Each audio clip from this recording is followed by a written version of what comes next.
All right, call to order. Like to read it. Allegiance to the flag of the United States of America, to the republic which stands one nation under God, indivisible, with liberty and justice for all. Roll call. Mr. Fornaro, Here. Mr. Grady, Here. Mr. Holmes, Mr. Millard, Here. Mr. Paradise, Here. Mr. Fernandez. Okay. No, there's no public here. With that. Make a motion to approve our January 6th joint meeting. Make a motion to approve the minutes of the January 6, 2023 joint meeting. Second. Question, changes?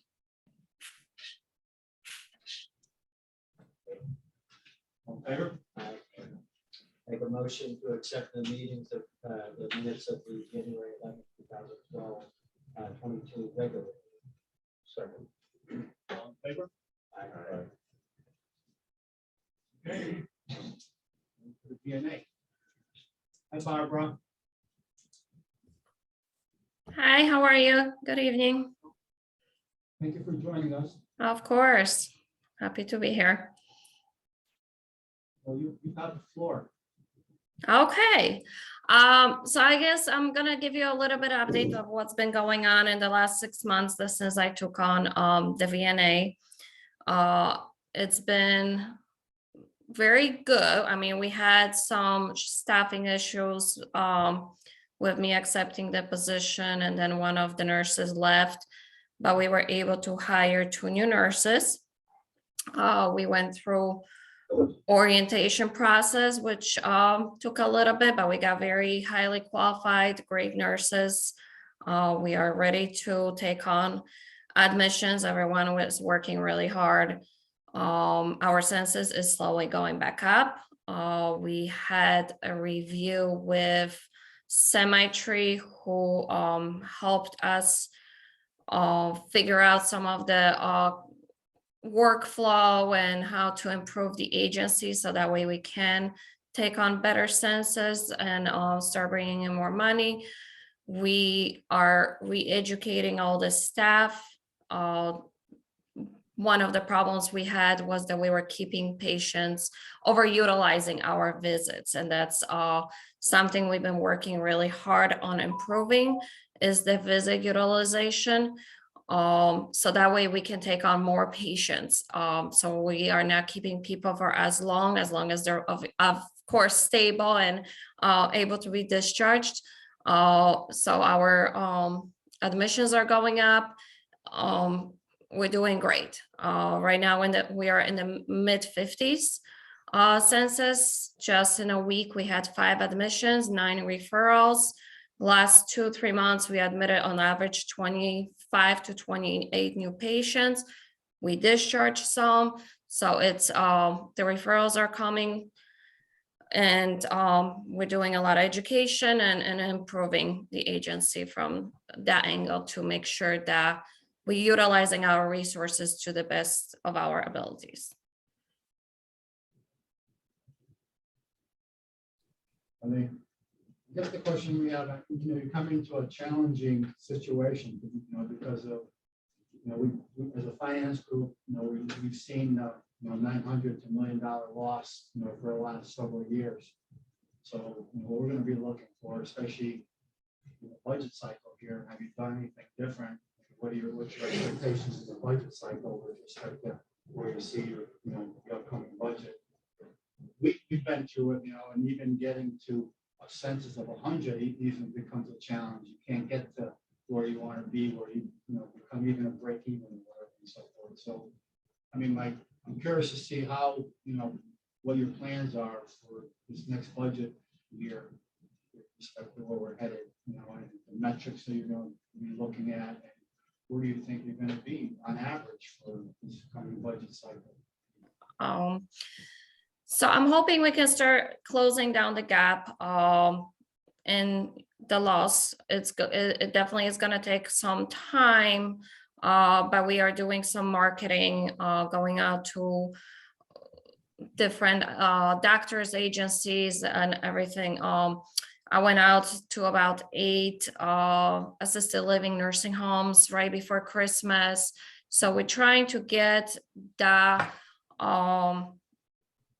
gap closed down and bring in more business. We are, like I said, utilizing resources. It's gonna take time to really truly see that change in utilizing those visits, because, for example, a Medicare patient can get, let's say, $5,000 for 60-day policy.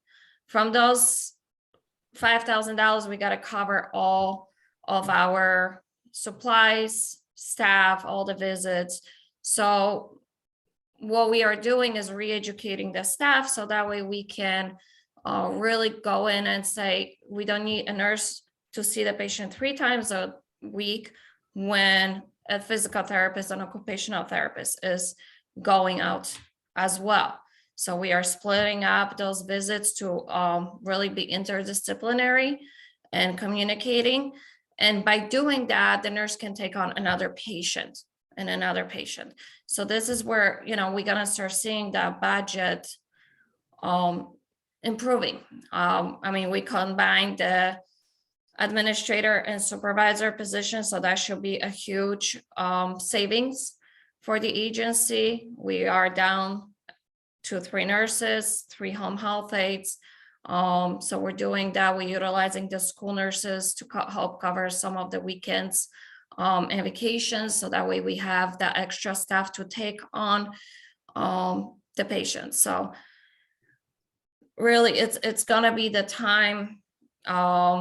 We need the time to kind of see all these changes happening and account for them. But like I said, we are taking a lot more patients than we did before, and the census is now reflecting it because we are also discharging those patients. But from November, December, when our census was barely in the 40s to mid 50s in a little over a month, that's a huge improvement. And that's where this budget is going to start, that gap is going to start getting smaller as we take on more patients. And by educating and improving the workflow, I think we're going to be able to handle more patients as well.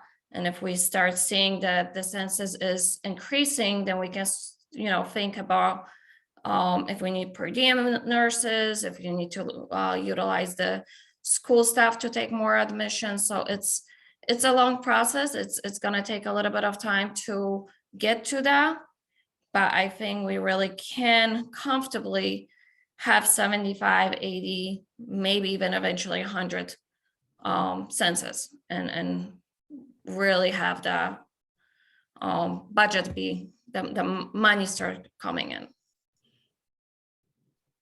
Questions? Lots. Okay. You're in a very difficult position.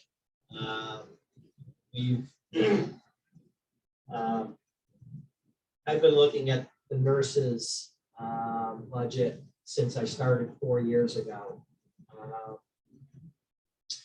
I believe over that 4 years, we've gotten an awful lot of misinformation. So you're in a position where, in my mind, you have to build this back up to where I trust what you're telling me. We've gotten so much information about utilization in the past. We were told before that people were being utilized 90, 95%. They couldn't do this, they couldn't do that. But now we hear all that may have been just utilization that was going in the wrong direction, right? But yet we've heard this for 4 years. What I'd really like to see and hear from you is a specific goal, right? We're trying to move this in the direction of reducing the loss that we've seen every year, anywhere from 700 to 900,000, and looking at the numbers where we are right this year, I mean, this year could easily be $800,000-900,000 again. I'd like to get some specific goals out of you as to where you're trying to head towards. And I'm sort of expecting that your budget for next year will be showing us what that goal is. Because I think you have to be measured against where, where we're going here. It's not going to be an easy thing, because I agree, all of these things, and again, the numbers we were given before, the department was going to need about 120 census to break even.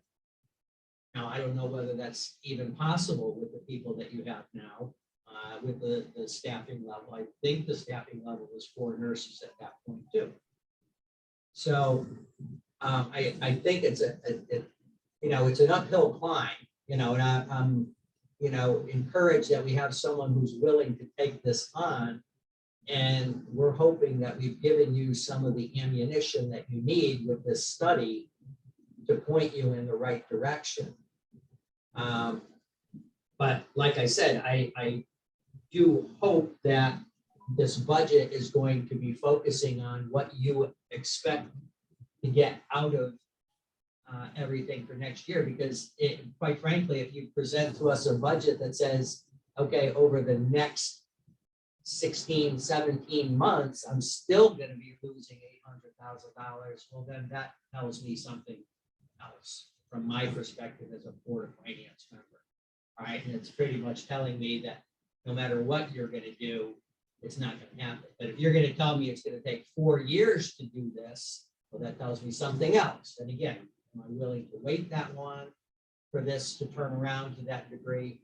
Or are we just barking up a tree that we're just never going to get to where I would be happy in terms of what it's costing us to do. So I just want to lay the cards on the table for you. I think it's important that we know what your goal is.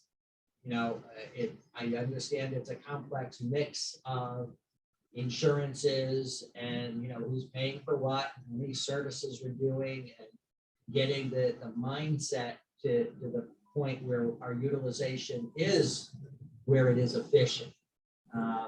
Nobody, one of the things in this whole exercise, nobody has ever said that you don't do good work. Okay, the department does do good work, and we understand that. But the bottom line has to come down to, is this a function that the town can afford to do? And if not, then we have to look at our charter or some other perspectives. But to start with, I'd like to know what your goal is, and if you haven't really finalized that with the town manager for his budget yet, I'll understand that, because we have budget hearings coming up in a couple of weeks. And if you want to hold off till then to get into specifics or whatever, I understand.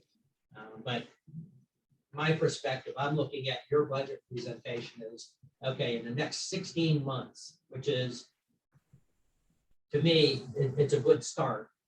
It's not like saying you have to fix the whole thing at once, but I'd like to see where it's going. So yes, we have to still finalize the budget and the goals. We want to try to start bringing it down, maybe to us 700 and $500,000 loss, and then eventually keep cutting it down. As I said, because we are changing the way the VNA is working, and we are rethinking the utilization. I understand the utilization has been a big issue before.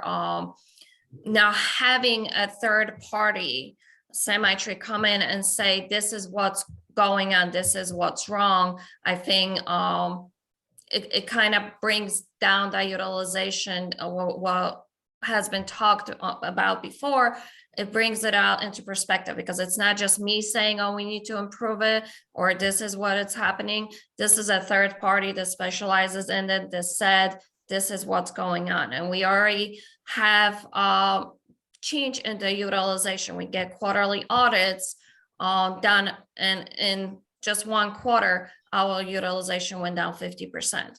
So now it's gonna take some time to figure out, how much money that's gonna bring in per se, but we are every week, every month, every billing cycle, we are seeing more and more money coming in. So with the expenses being reduced, we gonna be able to take in more of the census and start bringing in the money. I don't have exact numbers for you right now. We can definitely talk at the next meeting. Thank you. Mr. Chair, may I? Yeah. With your permission. Yes. So Barbara, first of all, you've done a great job. So thanks for all your hard work during the last few months with the transition. So I just want to reiterate a couple of things. When Wendy and Jen left, we lost quite a few nurses, and Barbara couldn't get the staffing in place until November, December. So sometimes you're working with one nurse and you had to turn away a lot of patients as a result of that. So that has contributed to some kind of a revenue shortfall this year, but I'll address that. The second one is, I don't know, I think some of you are aware, for some, I would call it crazy reason, the school nurses all were reporting to the VNA, and it was taking a humongous amount of time from the VNA director to, resolve conflict issues and other, personnel matters. And Barbara took the time in the fall to do a restructure there, and all of that scheduling and personnel matters are now addressed to a board of ed. One of the nurses took the lead position. So that has moved that responsibility out, and it gives us some additional time to focus on the actual running the business of the VNA. The third one I would say is, with the two of them gone, we also didn't have anyone for coding. And she got some person who is internally within the VNA, who does the billing, to take classes and learn coding, which is, I've taken a peek behind the curtain there. That's really confusing stuff. And you have to be really good at, coding drives the revenue. And unless you know exactly what you're doing, it is a tricky one. So I think the person is up to speed now. So the first half of the year, she's had some challenges. If you think about the FTEs, we reduced 2.5 FTEs, combining the director and the clinical supervisor, that's another FTE. That's 3.5 FTEs. I'm fairly confident, as the year goes by, my goal, I mentioned this to Barbara, is to get close to a $700,000 range. And now we are in a position that you can increase the pipeline in terms of census, and I see a pathway to a $500,000 gap. So one of the things so we talk about utilization and how busy the nurses are. Some of the stuff, this is Barbara, it's one of the first things she did. People were using paper copies in 12 different places and busy for just shuffling paper. So we got them iPads so that when they're out on the field, they don't have to come back to the office, fill out paperwork, take it back. All these, time-consuming measures have been addressed, so that one place people go and put all the patient data, everybody can access using technology and computer systems to add more efficiencies. So I think, and the symmetry review helped a lot. They also, coming as a third party, independent third party, I thought they were objective with their review and recommendations. And now we're just beginning to put these into place. And one of the things that we have been doing in the past, there's this misconception about census, keeping patients for not 3 months, some of them for years, and you get next to nothing in terms of reimbursements for them. The goal of the VNA should be to go and, when people come out of the hospital, transition them quickly as possible within a month so that they can be independent. we are not a place where we should be taking care of them for life. And Barbara has made that change. And those are the type of things that will allow us to sort of improve the revenue equation. Otherwise, I didn't see it before, but with Barbara coming in, she has a mechanism to measure when you spend money on a patient, what is the ROI? How much money are we getting back? And when you keep patients for 6 months, 1 year, you're actually in the negative every time you treat someone. So these are the type of measures she's done. And I don't see right now, I'll be dishonest for me to say we can break even, but 500,000, yeah, I see the pathway to 500,000 very quickly. But then after that, we have to, like what you did with the West Hartford home, Barbara, had a partnership that we just signed an agreement so that we will have their patients coming in solely to the VNA, which is wonderful. And we need to do more like that and build the pipeline. So I would just add that to what Barbara just discussed with you. I guess just a couple comments. One is that as we go through the process and look at the goals or whatever, maybe you could share with us with the existing staff, if you are at full efficiency, what's the max you can get in terms of supporting, max census or whatever? Can you share that with us? And then second of all, on your market approach, can you at least tell us what you're targeting and where you're seeing success, so we can have a little indication of where we think it's going to grow? Because we've asked about market information in the past, to be honest with you. It wasn't always clear to us, but I can see that you're doing certain things that hasn't been done in the past. Maybe you could help us with what you're doing on your market approach and where you're targeting and where you're getting the successes, so that we can at least understand where that growth is happening and where the future growth will happen. So with the marketing, we just starting now that we have full staff that's fully oriented. The last nurse joined us in mid-December. So since then, like I said, we already went up in census fairly quickly.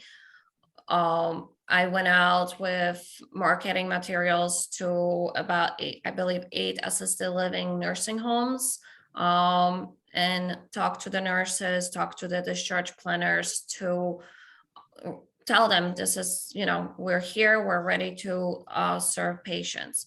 We are going to utilize the nurses as well on any days, when we are in between patients or discharges, to go out and see doctor offices. That's our next plan, is to go out and talk to doctor offices. A lot of doctors I'm not sure they don't realize it, or they're not sure if they can order services, or they just don't think much about it till the patient ends up in a hospital. So we want to get out to those doctor offices so people don't end up in a hospital. That's our goal, is avoid the hospitalization. So we want to start having those conversations with local doctors as well. We signed a contract, as Orosh was saying, with a West Hartford Brookdale. So we're hoping to start getting some facility. It's an assisted living facility, about 200 rooms. So we're hoping if we get a few people from there and look into other facilities like that, they're assisted living, so the nurses there cannot do wound care or medication management and things like that. So those are things we were looking at. There is another place in Saddington that we got a referral and they really liked us. So we've been getting already in the less than a month, 3 or 4 patients from them. So we're getting the connection established. So those are the things we are doing. We're getting back out to communities. So I did in service for seniors in the senior center. We did a Christmas thing where I talked about safety, and so we want to start doing outreach to the community, because a lot of people may not realize we're still here and we're going strong, we're fully staffed. So that's things we're looking into to start doing some outreach. So those are things for marketing that we are looking into doing. I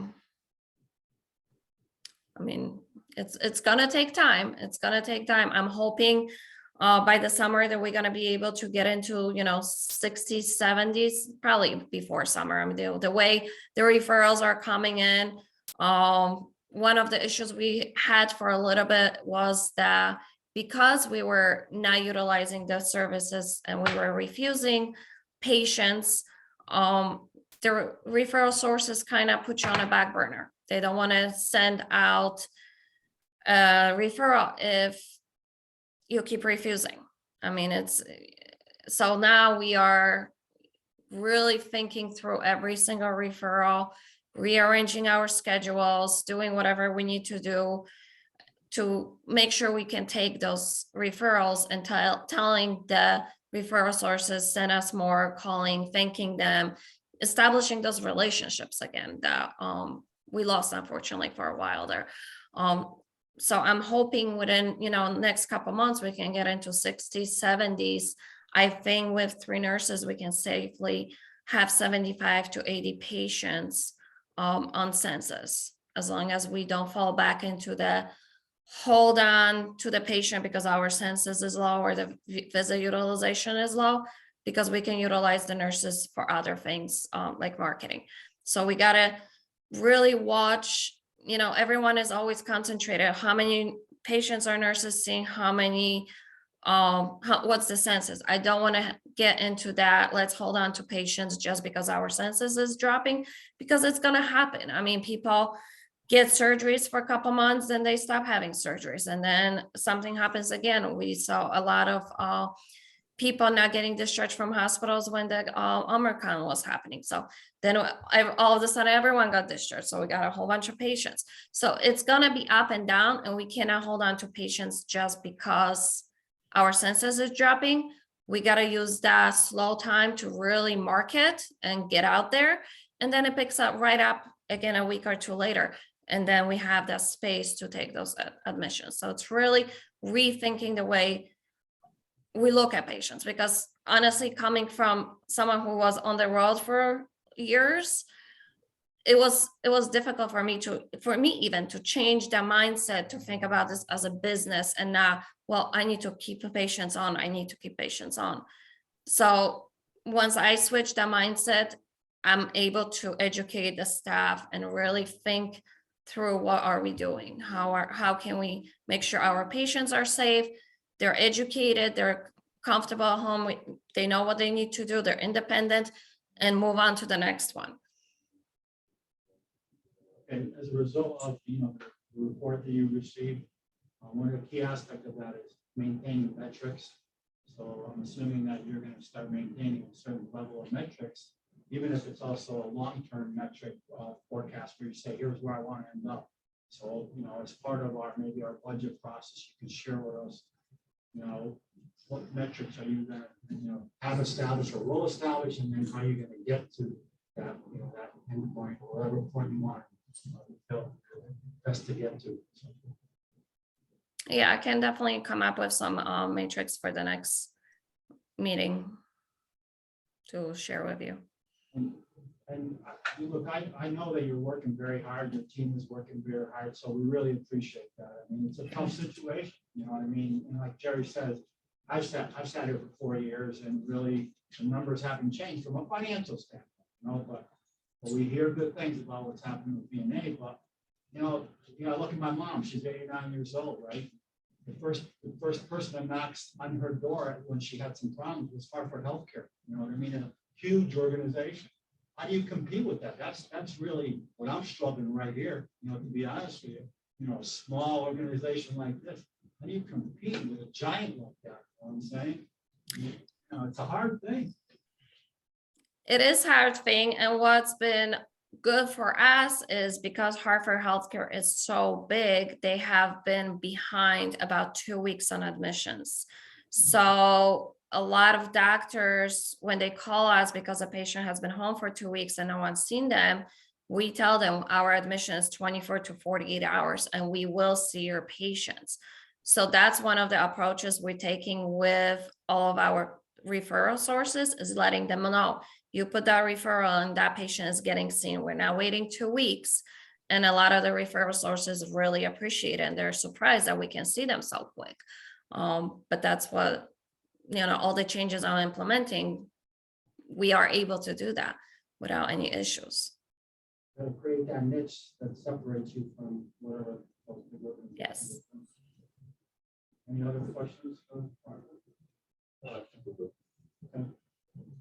All right, well, appreciate your time, Barbara. I know you're working hard, so thank you for your time. Thank you. Of course, anytime. Thank you. I appreciate it. Thanks for joining, Barbara. Thank you. Have a good one. Mike, Yes, good evening. Can you hear me? how are you? I'm sorry. Next on the hot seat. Hey, thanks for all the good work you're doing, taking care of the snow. Oh, yeah, I'm out there personally plowing, shoveling, salting. I'm doing it all by myself. All right, so you want to just tell us a little about, what strategy you have? Or Yeah. Even Yeah. some challenges too. Sure. Yeah, so I'll start with roads because they're always favorite. Everyone's driving on them. We're plowing them, salting them. We're getting prepared. We're preparing for the next season, obviously, right now. So what we're doing right now, I have a list of about 4.5 miles of town roads we're going to be paving. DOT actually is going to be doing about 5.25 miles from Chamberlain Highway from Butler Street all the way up to the town line, which is great. They're going to be basically doing that whole stretch. The lower part of Chamberlain is terrible, so they'll be improving that. So overall, there's probably going to be about 10 miles of roads paved in this construction season if everything goes right. We are lucky enough to have gotten the grant, and this was Jack Healy. This is before my time, so I'll have to give him credit. Christian Lane, Deming Road, and Porter's Pass. That's about over a $4 million. It's not just paving; it's some intersection work, some geometry changes. That is being funded by the CROG through the LOTSA program. So, and as part of that, during when the second engineering firm came in to do the detailed design, the budget, of course, went up. So we were at, I think we were 3.6 or 3.7. The CROG increased the number to 4 with the understanding that the town, if it goes over 4, we'll have to kick in some money. So I've worked with Kevin to put some money aside. So this past paving season, we held back because we want to make sure we had enough money when the bids come in this next season. But anyway, it's a good story. So, and as part of that, I understand that, no one wants a bond more in town until there's certain benchmarks are met. So we submitted 2 more applications to the CROG January 19th for 4 more roads. One set of roads is Burnham Street and Mysterio Drive. And the second set is Episcopal and Rowley. So that total is 3.7 million. If we get one of them, that'll be great. If we get both, that would be super great. So we'll see what happens. But the idea is we don't probably have enough money to do the 5 to 6 miles we'd love to do every year. So every time there's going to be an application round from the CROG or anywhere else, if I'm not competing with Jim Mahoney or any other project for the LOTSA funds, we're going to be putting in applications because we've already gotten one and we're going through it. And now I kind of see how this thing works. So it's available. And I think with the federal money that's coming in, they might be kicking more money into the capital region as well as the DOT programs for the bridges and whatever. So I have a feeling that there might be more applications or the total amount will be going up for the 38 towns in the capital region to compete for. So that's sort of the approach on the roads. I want to pave more. And the other thing we're doing is we're getting a company called Street Scan to come in, do a townwide evaluation, all the town roads, get a report card, how bad, where are the worst roads. On a map, the worst ones will be in red. So at least everyone can see, because we get information like the highway guys tell me, oh, this road's terrible. The residents tell me my road is terrible. So to have one company come in, a third party, have an objective look at it and give us a big report card. Are we a D? Are we a C? Are we a C minus? I don't think we're a B. I hate to say it, but I think that will also give us sort of like the the base level of information to go forward. And then at some point, I'll probably will be in front of you saying, I need some money. And it's not just the state doesn't have enough, or we didn't get our lot SIP applications approved, but not in the next, I'd say the next 2 years. I think that with the lot SIP money, the federal money coming in, we also got a little bit more state money, as Kevin could probably told you, with the GRI, which was an unbelievable, actually, for me, it was a great little addition that we can use for paving. So that's kind of the strategy going forward into this fiscal year and probably the next fiscal year. With the, if you got all the CROG money, do you have enough resources to handle that, or you have to? Yeah, well, what happens is when you get the CROG funding, the town has to kick in for design. So right now, Fuss and O'Neill is doing that 3-road project, Christian, Deming, and Porter's Pass. That's costing the town a little over $100,000 for a $4 million paving project. So we can use some of the other state money to fund that as well for the design. So and as far as resources, it's Jim, me, Lisa, and Dave in the office. But for these projects, when they come in, they're big. We review the drawings when they come in. There's several like milestones where you have to submit it to the CROG for their review and DOT. But yeah, we can handle it. Any questions for Mike?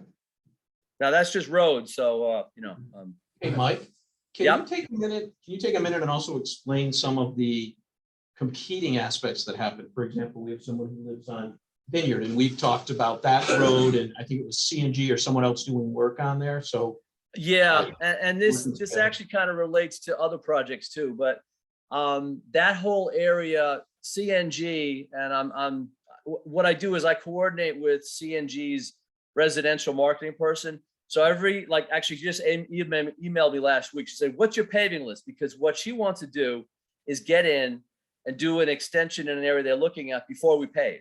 Because after we pave, we don't want them touching the road for several years. So it's kind of like this informal moratorium.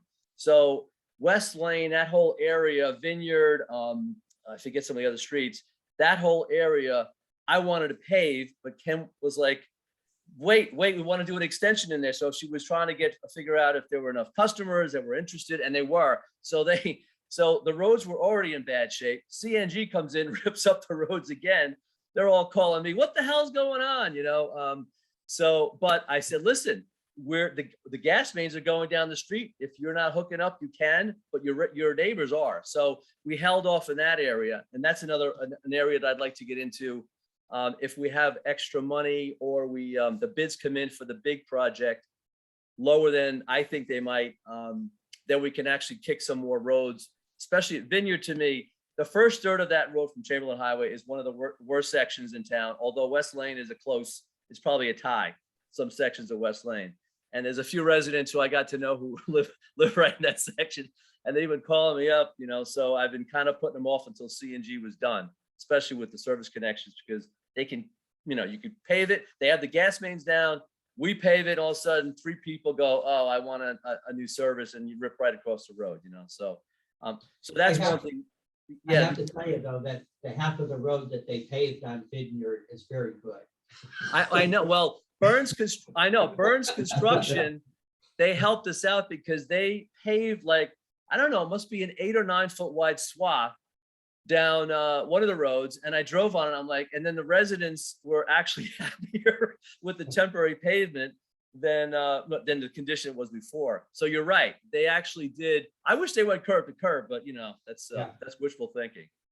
So and the other complication we have sometimes is bridges. We just finished Berlin Street, 4-bridge project, which included the one in Berlin Street on the east side of town. The highway super has been after me to do Berlin Street because that road needs to be done, but we waited till the bridge was done. They did the approach on the west side, and it will start from that seam and then run all the way over to Beckley. So that's Berlin Street is on my list, but sometimes you have to look at what's going on. And like West Lane, Shuttle Meadow, they have the preserve project that's going to be going up there.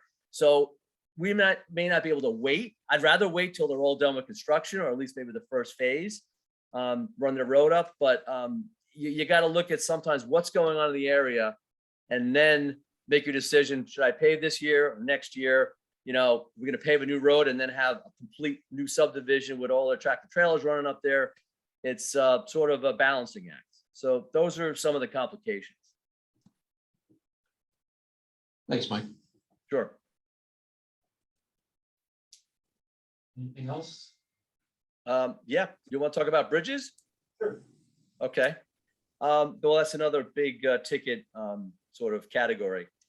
We just have finished 4 bridges, and it was a bridge preservation project, 80% funded by the feds, which is great. The work's done, we're in closeout, and that was on Berlin Street, Wildermere, Heritage Drive, and Worthington Ridge. Last week, Glen Street Bridge, we needed to do some emergency repairs.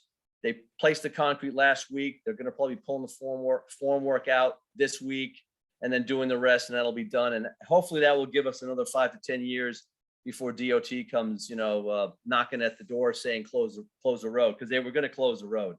So that's done, and that was with town money. That bridge, at this point, because of what happened with Hurricane Ida, it did a little bit more damage. We're probably going to go with replacing the entire bridge, and I would like to go and get federal money for that, 80%. I think it's eligible. But what we're going to do is with these bridge projects is look for the best program depending on the bridge condition. So Glen Street could apply. We have another bridge on Edgewood Road that could apply. And then we have 2 other bridges that are in design. One's on Kensington Road by the post office on Brook Street. That's also being funded by CROG through the LOTSA program. 100%, that's $2 million. We are paying Weston and Sampson to do the engineering, which is a little over 100. Construction is $2 million. And that's about, I don't know, say 65% design. They're going through permitting and the CROG. So that's a good story as well, because the town is not going to be paying for the construction of that. And then Spruce Brook Road Bridge, which is something that was on the books when I started. That's 100% designed. It's a low funding level because of when it started. It's 31%, but we're just waiting for the federal permits to come in, and we're going to. I'm not sure the timing of that, because Kevin and I have to sit down and figure out, how much money we've gotten from other bridge projects rolled into that account, and see, because that right now is at 1.9 million. That the last estimate I got. So it's a bit of a juggling act with the bridges, because and after all of this is done, after we get these emergency room cases off the stretcher, I want to sit down and just almost like with the roads, get a sort of a global look at all the bridges in town, what we've done, what's left, and then, sort of what's the master plan. But I got to take care of these. We got to take care of some of these other emergency situations first. So that's kind of like where that's sort of the global look, because right now there's 37 bridges in town. I'm dealing with 4, 5, 8 or 9 now, but what about the other, 28, 29? One thing I'll add in the LOTSA program that is particularly nice from my perspective is they actually pre-fund us. So they actually, when we go out to bid, they take the bid number and they add 20%, one for contingency, one for incidentals. So they give us that money up front. And then we have to obviously document it. And if they gave us more than we needed, we have to give it back. But the huge advantage there versus the traditional state and DOT programs where we do the work and then we get reimbursed afterwards is we essentially have a bond to have the cash flow to do the project. So the LOTSA program, in addition to funding a great deal of money, the cash flow and the way they fund it is hugely beneficial. I like it too. Just a quick question on the street scan program. Yep. Is that including the bridges, or do you have to do the bridges separately and create a different database for that? No, that's the street scan is specifically on the town, like pavement conditions of the town roadways. Now they will be doing the deck, any portion of the road that goes over a bridge, which I call the bridge deck, that will get evaluated. But as far as the abutments and anything else underneath, that's not part of that. No.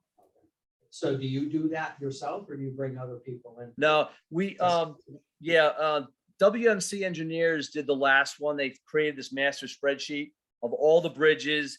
They reviewed the inspection reports and what the town had done, and they sort of ranked them, which is kind of where I'm going. I'd like to have a hit list of, all right, what are the next 4 or 5 bridges we got to focus on? How much, and then how can we fund them? Because I'd like to put them in the CIP. You know, right now where the CIP is populated with all these sort of, you know, I'm calling them triage cases where they're on the stretcher about to expire. So we got to take care of those first, but I'd like to get ahead of some of this where it's always an emergency, you know, and maybe do a little bit proactive O&M, or just, hey, we can fix this abutment and we get another 15 years out of it, don't have to touch it.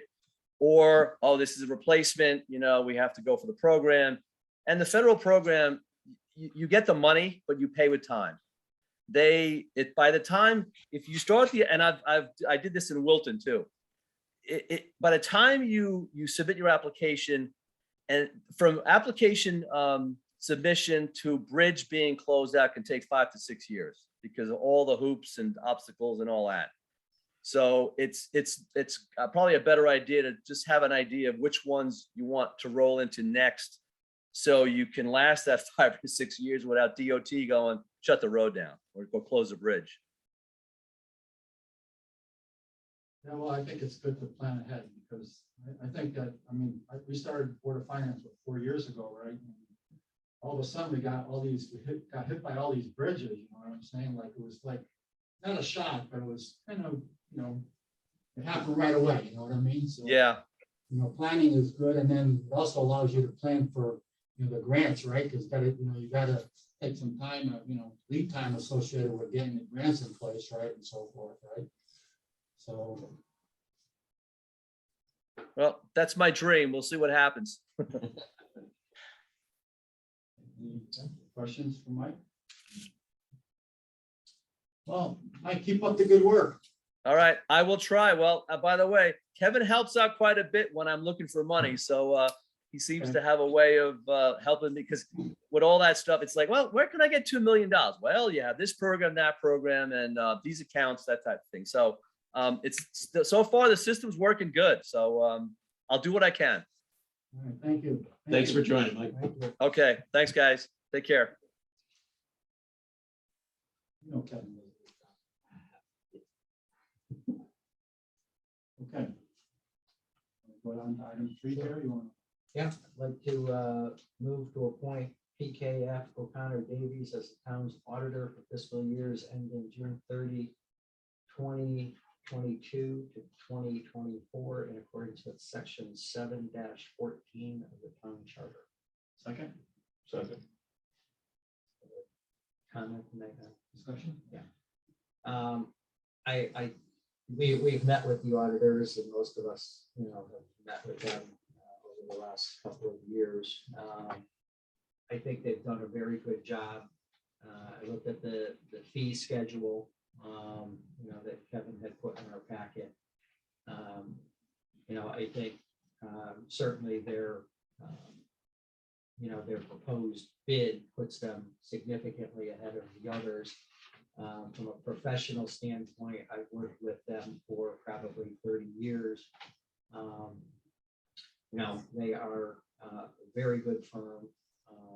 So for us to be able to select them as the low bidder, I think is a good thing. All in favor? Aye. So move. Thank you. It's 3 years, kind of like the standard term. Yeah, nobody likes to go less. Longer or Usually- longer. Usually it's 3 with an option for 2 more, or another option for 3. We didn't go with the option only because we've had them the last 6 years. So we did the first 3 and said it's working, we'll keep them. Then this time we went back out to bid and said we'll do 3 more. By that point, that's 9 years that they're good. I have no problem keeping them, but probably not worth continuing to go out to bid again in 3 years. Yeah, it doesn't hurt to go out to bid just to check the market. It's not to say that we wouldn't have them back, but it's a very limited market in Connecticut for the number of firms providing that service. There aren't a lot. That's nice to know they're a little bitter too. Yeah. Bylaw and everything. Okay, move to transfer $16,792.77 from the Chakowski Properties Open Space account to the Open Space Acquisition account, both in the Land Acquisition and Development Fund to pay for the town's purchase of a 1 acre parcel of land on Reservoir Road. Second. Discussion? Have you guys talked about, I mean, what is this? I asked a question about it. What is this by? Kevin, why don't you, talk Sure. about that? So you have a map Yeah. in front of you, the yellow area on the left. If you look, the green area at the bottom is really down at the park side by Timberlake. So if you go up and went to the left, the town park area. This allows connection in through what is basically at that point, you're kind of locked in. So this gives an opportunity out into the road area and further spots. It doesn't typically come up. The family has had the property for a number of years. They're looking to sell it. And it's an opportunity for the town to jump in and get a small slice of it. The other advantage is it's intended to be maintained as open space for encouraging passive recreation and allowing for passing through into the other areas. I know the council had an executive session in their second January meeting to go over all of this and came out and endorsed and said, we want the town manager to sign and purchase it. So the motion here is really about funding. The funding, it remains from when the town bonded to purchase the Chakowski property. That was well over $1 million. So there was a little bit of money, as you can see, left in anticipation of potential addition costs. So we're looking to move it into a generic open space acquisition account out of the Chakowski property. Because it's open space acquisition, it still complies with the bonding provisions, the spirit of the bonding, continuing to use it for open space. In the event after the surveys and everything legal, if there was ever anything that popped up in this process that said we can't continue, the funds would remain there. It could only be used for future open space use. So if we didn't use it for this, it wouldn't be used for something else as well. It would be there for potentially other space.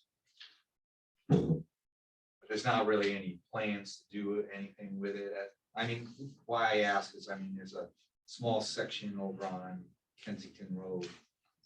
As you get past Elton, you see a sign there, conservation, and it goes down the hill and you go, what the hell is this for? I mean, there's no path, there's no access, there's no parking. I mean, it does eventually go, I think, all the way over into the Girl Scout camp, old Girl Scout camp or whatever, but there's a chunk of land there that's like, seems to be totally unusable.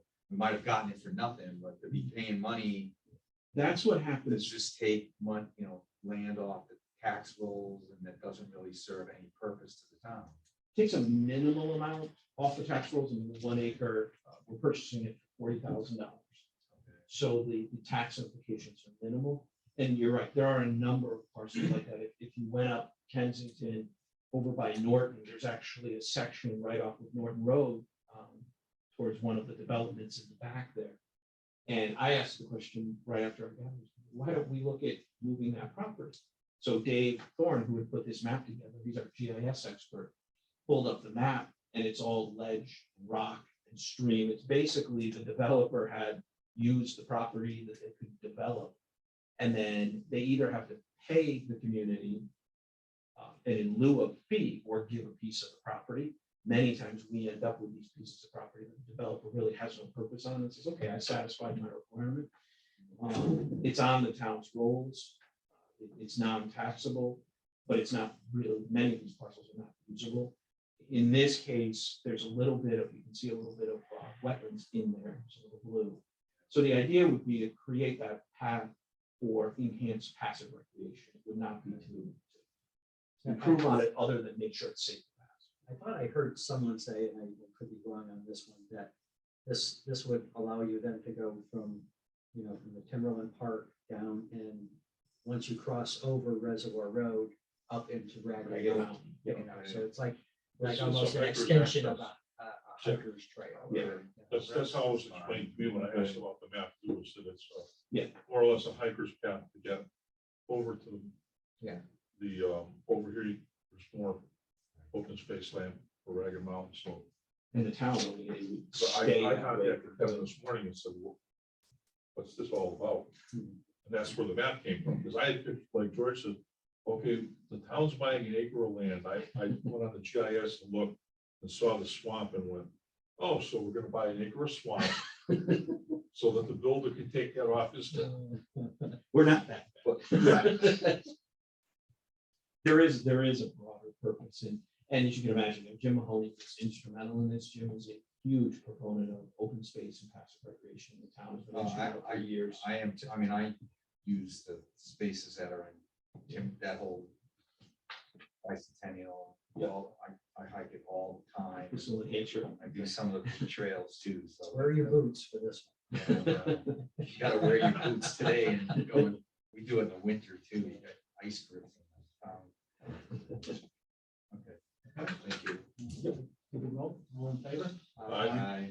Move. All right, the last piece, you guys have a couple of pieces of paper. The first 3 pages that I included in this section is a notification. If you remember earlier in the budget or earlier in the process before we got into the budget, I talked about the revenue sharing grant. It's been around for 1 year and then it was stopped. They resurrected it in the state budget for this fiscal year, but after we had adopted our budget. So there was the possibility of a blue guy there, about 190,000, and the next year it was expected to be 390,000. The first page you have is the letter we received from Martin Heff, who's Undersecretary of OPM. The gist of it is we're not getting it this year. If you look at the bottom of it, the overview of commitments, municipal revenue sharing grants is the bottom row. The third page is actually a little better write-up from Connecticut Conference of Municipalities, CCM. And essentially what it's funded with is the excess portion of the 0.05% sales tax intercept. So there's not just the state sales, actually very specific provision. And the money that comes in from that is used to fund all of these items, municipal transition, then pilot, which was significantly enhanced and is above our budget that was adopted for this year. So when they came through with that enhanced program, they're using this money for that. So we did see some additional unexpected revenue from that. General fund transfers, so basically satisfying the general fund, making the budget balance. And then lastly, municipal revenue sharing. So we are notified that we're not going to get that additional unexpected money. It was not in our budget for this year, for FY22. We were also advised by CCM at this point, it was recommended to all municipalities, and in talking with many of my peers, we're not planning to include it in the FY23 budget in anticipation that we won't get it. I just wanted to clarify that because I did talk about, this was the one that we couldn't go more than 2.5% over the prior year. Not that we want to increase our spending by more than 2.5%, but had we done that, there would have been 50 cents for every dollar we're over, we would have lost in this grant. So the risk of losing that is likely not going to be there. Unfortunately, the downside of it is it's because the grant isn't there. So that's why you won't see it in the budget. Any questions on that before I go to him? No? Okay. Just hitting on a couple of things with the numbers. The tax revenue, we're at 94.2% as compared to 95.9% through January last year. But I do want to point out that January 31st was the tail end of January. It was in last year's numbers. It fell on Monday this year, so it was not in.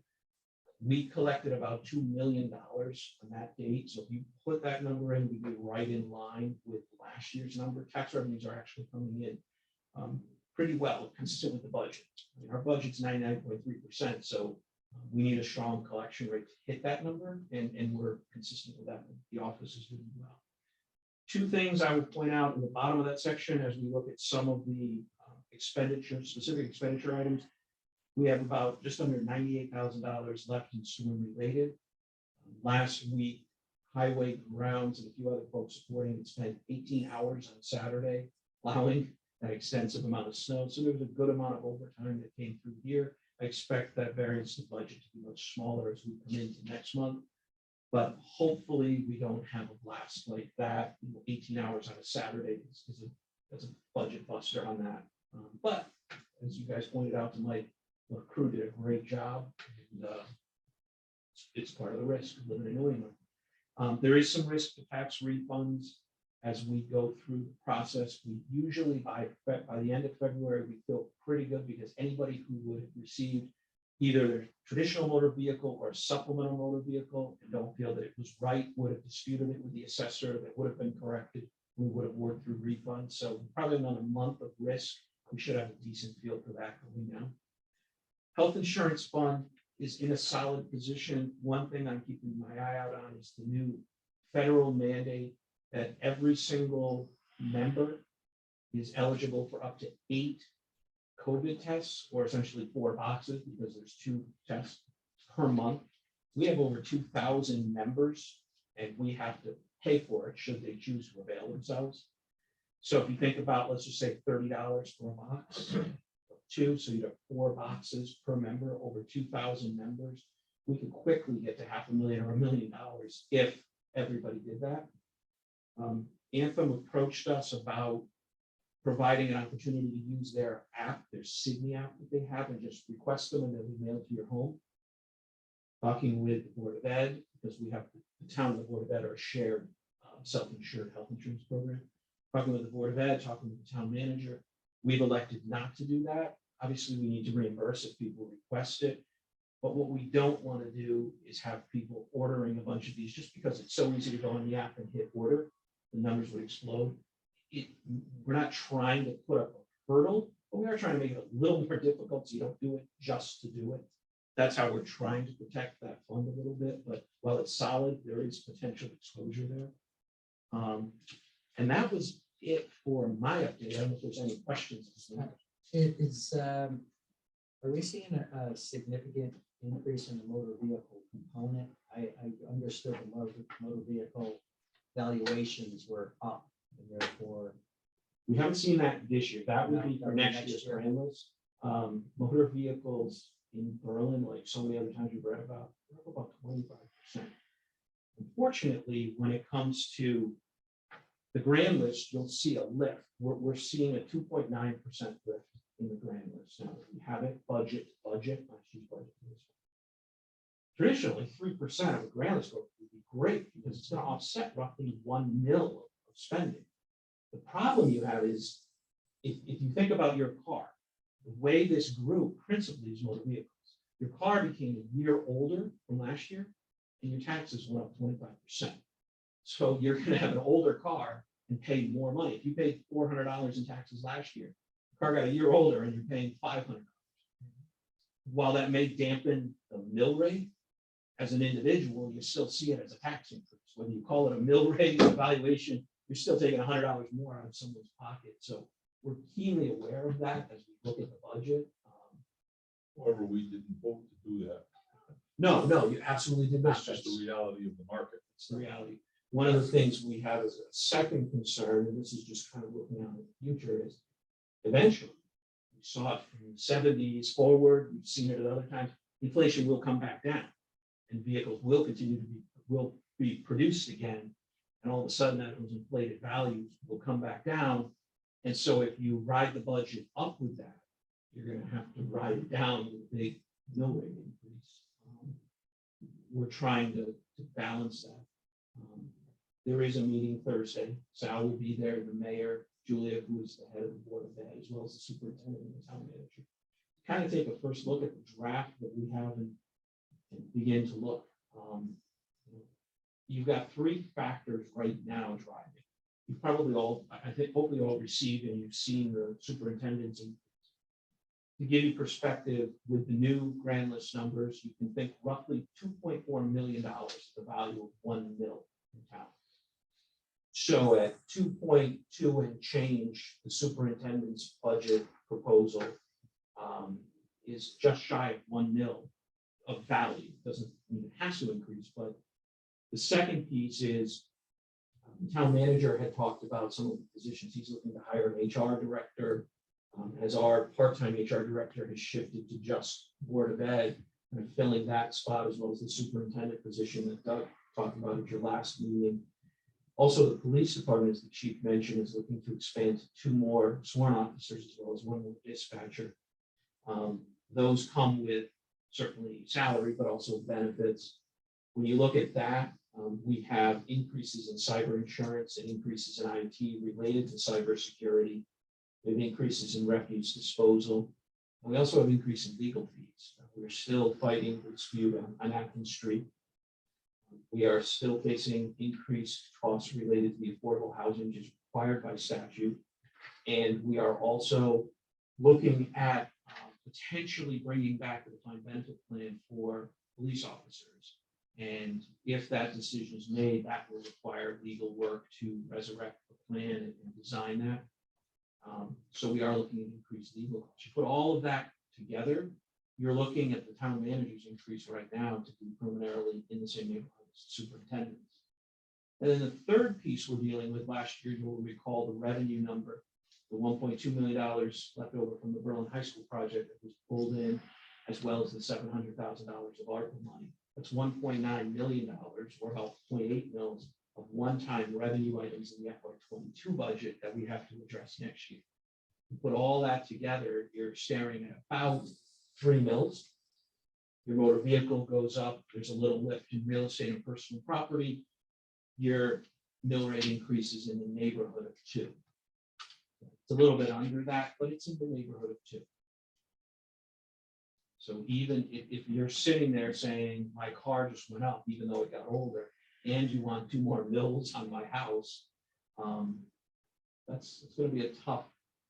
That 2 mils is using the Board of Ed's number or Roche's number now. All right. The other thing I will say is when we throw a wrinkle in it, and I'm hoping we get some more definitive clarity tomorrow, is the governor came out with 5-pronged tax relief proposal.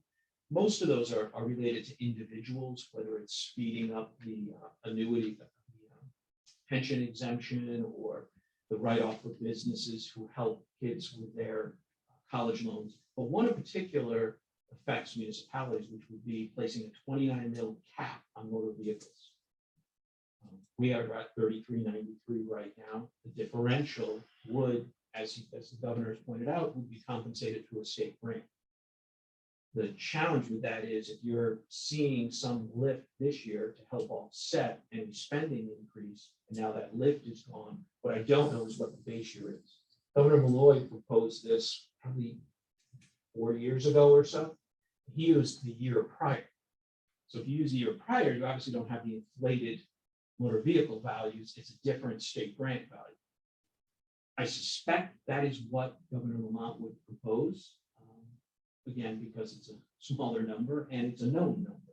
Right now, all the grand lists have just submitted January 31st. So I'm not sure how they would do that analysis. But I suspect they're eyeing last year's number. I'm hoping after his budget address tomorrow, they're supposed to share more details. I'll have that and have a better visibility before we meet in March. But the only other piece I would mention is the capital budget last year was about 300. Capital was about 370,000 last year. This year we're eyeing about 1.1 million right now. You'll obviously get the list. You'll get the list of what's in there. You'll get the list of all of the other submissions that were pushed to our surplus bucket. We kind of put those as, okay, they're not in the budget. If there's a surplus at the end of the year, let's come back and talk about them. There may be things that are not on the list that you would like added. There may be things that were on the surplus list that you think should be on the main list, and there's some that are on it that you may take off. And then the only other piece we talked about, there's an assumption we're not going to do any additional bonding, so there's no interest or things like that in the budget for next year. If there was a change of direction and they wanted to bond anything, there would be additional bond interest costs for the new, whatever the new bonding was. How much do we pick up just on the amortization and interest this year? The savings this year, right now it's $217,000. That's all, huh? There was a weird anomaly. The town refunded the 2009 and 2011 bonds. 2009 was close enough in that when the refunding bonds were issued, the proceeds paid off those bonds and they were gone immediately. 2011, we had to carry them for a few years. Last year, we had the benefit of 2011 coming off. And there was a nice gap built in for that 1 year. Unfortunately, it picks back up for the next 3 years until the refunding bonds are done. So it was a weird amortization schedule that gave a little blip for 1 year. And we don't have, I know it's not a great story. Obviously, there'll be a lot of details. We are continuing to look at it, so I'm hoping that that number continues to shrink that you have to deal with. We continue to talk to the VNA and what the revenue should look like. Roche mentioned the FTEs, so you're seeing that savings. 2.5 from last year carry forward. The administrator and assistant being consolidated into one, you've got savings, because that was one of the more expensive positions. Taking a mid-manager position and eliminating a higher level position, you're dealing with a 6-figure position that was wiped out. So it wasn't a clerical position, it was an expensive position. So Kevin, I appreciate that. I guess the thing is that the last couple of years, we ended up with quite a huge surplus at the end of the year. But I guess I'm going to be looking for, I know some of it had to do that we didn't hire some hires, or whatever, but I really want to take a really close look at what we'll see the surplus in this fiscal year is, and how is that carried forward, to the budget, you know what I mean, so that we can understand that.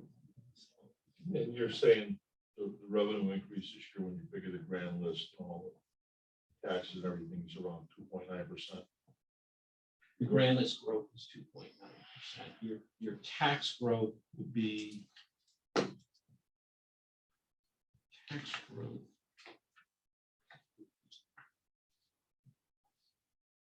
You're looking more like 6% tax, true tax growth, yeah. Tax. When your growth in your mill rate, which is really what ultimately drives the true tax growth. If somebody added a pool or a deck or something, their taxes would go up, but typically we would look at the mill rate because that's an objective way of saying if you did nothing last year and you carried it forward, if the mill rate was flat, like it's been the last couple of years, your taxes should be the same. You're saying the 2 mil increase would be about 6%.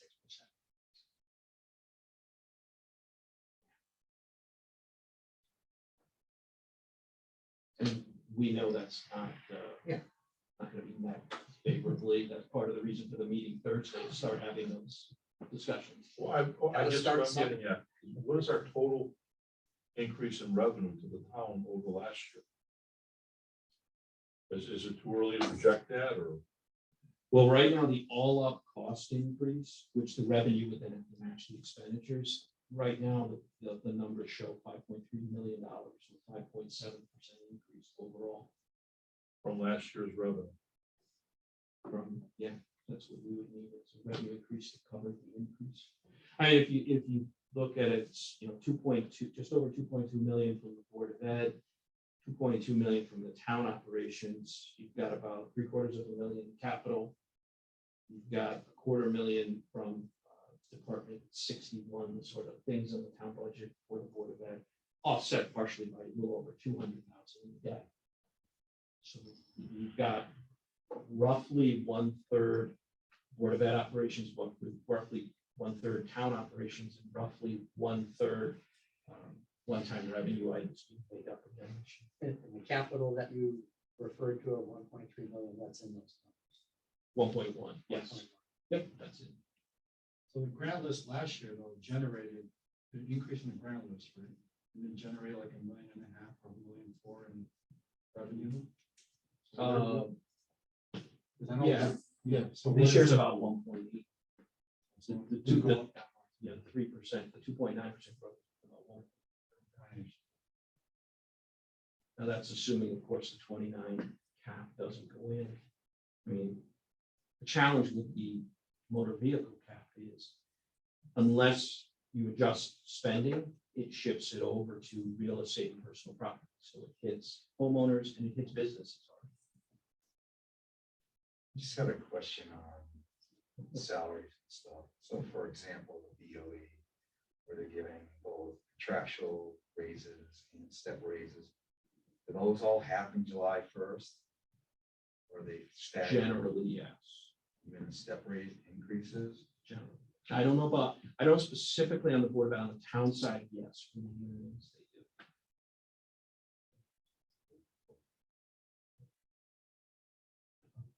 do. I'd have to confirm, the Board of Ed may be September. I only say that because it may coincide with the start of school.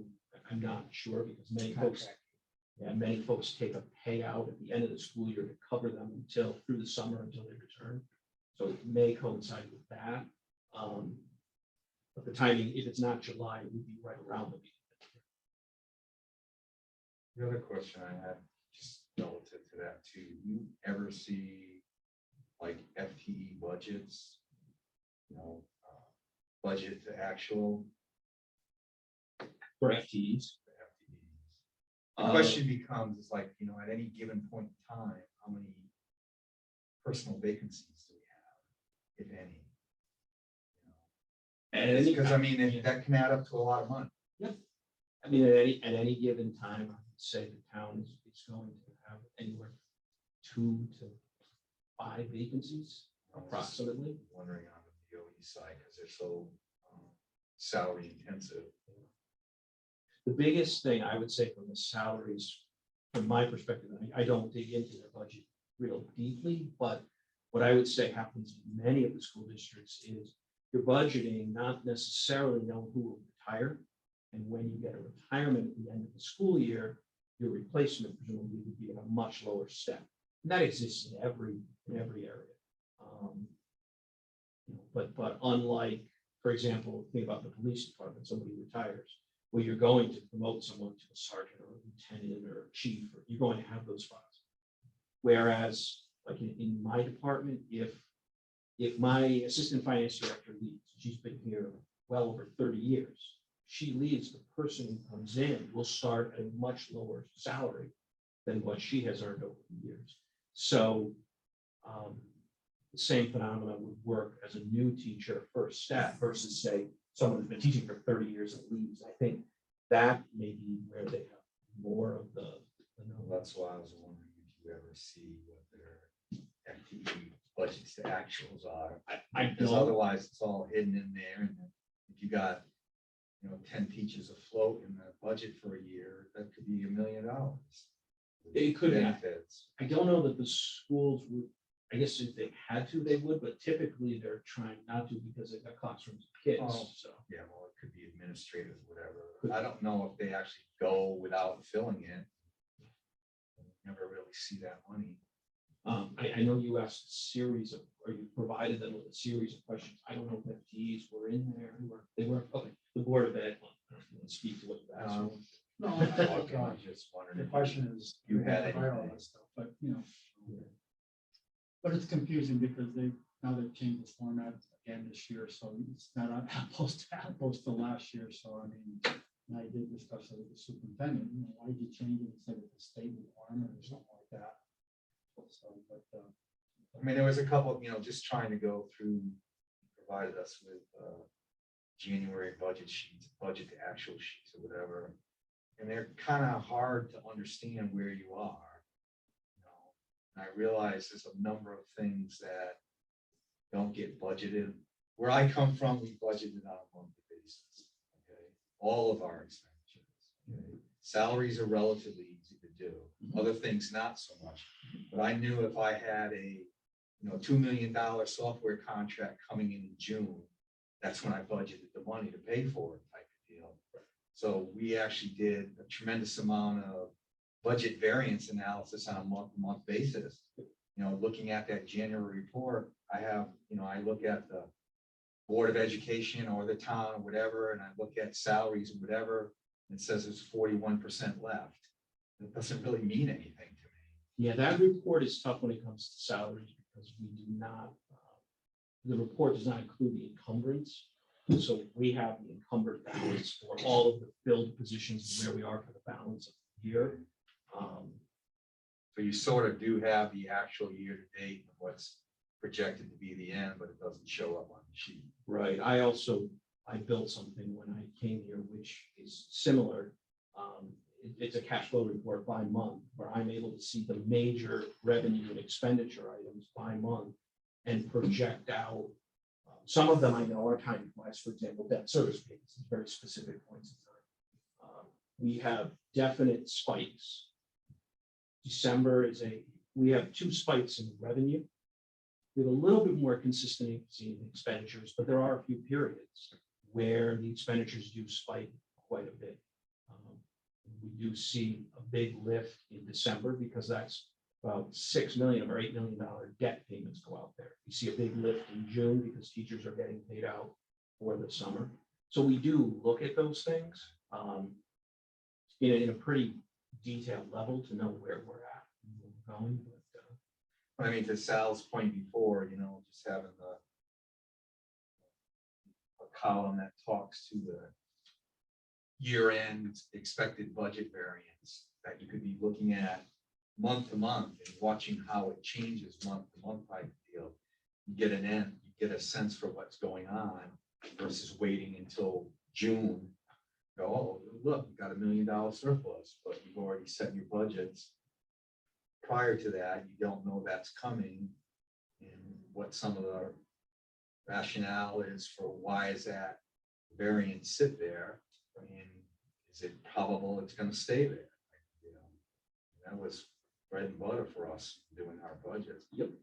But it's risky because the problem is, you show that with our month to month, if I had some large accounts, whatever, and all of a sudden I'm coming in June and I'm running $2 million under budget, often it went, got taken away from me type of deal and used where it was more appropriate. I'm the taker here. I Yeah, can tell you absolutely. that. Most of the time where we see those variances and I grab them is in personnel. So if we have vacancies, we will typically expect to fill that vacancy, but certainly salary, unless we plan to pay something different, the salary isn't going to change. But more importantly, I go in and I grab benefits. We had a vacancy for 2 months. The health insurance is retro. I'm grabbing those pieces. I'm less concerned with probably what you're doing. I'm more concerned with what you can't see. And I don't see where that transparency is there on the Board of Education side. Just going through the report, you can see some of the things they do. We're cherry picking numbers to put in graphs and things like that, and not using numbers that really make any sense, just to get their narrative across. All of a sudden, just leaves me right from the get-go saying, I don't trust what you're sending me. And that was just my first take. Well, the whole thing with that comes down to the fact that you really shouldn't expect ever for them to have anything left over. Well, I understand that. If they run their budget the right way, they'll have nothing left. And I mean, that's the unfortunate thing that we have to deal with, because we would like to know how much of that is year-end spending just to spend, because, or what the reasons were for those items. But you're right, it's very hard to get into that detail and get down to the level of detail that would tell you the answer. So I think our fallback position is, we have to be happy with what we're giving them, and then almost like, okay, they're not giving us a dime back at the end. If they do, well, then we deal with the 2% account, or we take it back into fund balance, and we're happy about it. But we can't, because of state statute, there's nothing else we can really do about it, except do our due diligence and, seeing what caused it, or, if there's an amount every year, that appears to be spent down. I've been dealing with boards of education for a long time, and it's kind of funny, because we used to, when I first started in the industry, everything was in pennies too. Our financial statements were still in pennies. And the town of Ledyard was notorious. The superintendent would leave 17 cents left in his budget. He would have a positive variance, but it would be cents, it would be less than $1. I mean, and you sort of got used to that after a while, but I mean, that's you know, the reality of it. Yeah. Make a motion to adjourn? Second? Second. All in favor? Aye.